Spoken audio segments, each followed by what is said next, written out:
Basically, as long as you're a Muslim, you're guaranteed paradise. You know, this is the same concept. Reality, of course, is that there are going to be many Muhammads and Fatimas in the hellfire forever. That's the reality. But in their minds, of course, this hadith, the Prophet ﷺ said, Man qala la ilaha illallah dakhal al-Jannah. Whoever says la ilaha illallah will enter paradise. And they run with that. That's it. Khalas. I say la ilaha illallah, I'm going to paradise.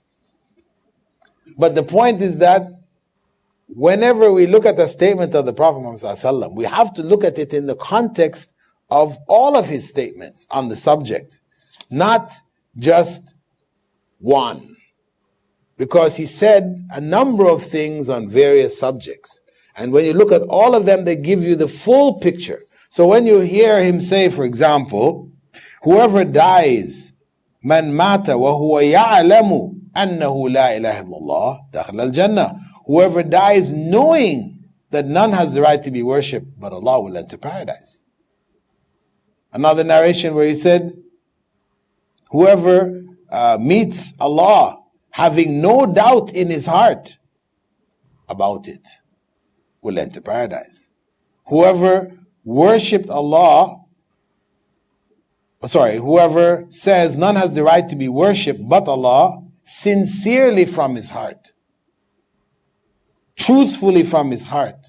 So many other narrations which talk about this other factor, this thing of sincerity, that it be true, not just words said.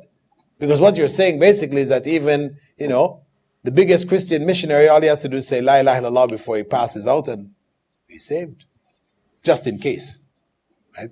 For him it might be a just in case thing. Right? So he just says la ilaha illallah, dies.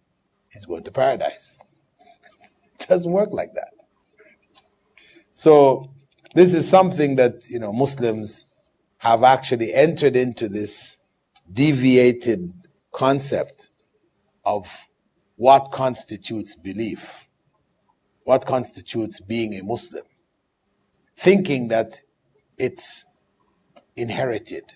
My parents were Muslims, so I am Muslim. Yeah, your parents were Pakistanis, so you're a Pakistani, or your parents were Egyptian, so you're Egyptian. You can inherit nationality. You can inherit property. You can inherit even names. But can you inherit Islam? Iman? You can't. This is a choice that each person has to make themselves.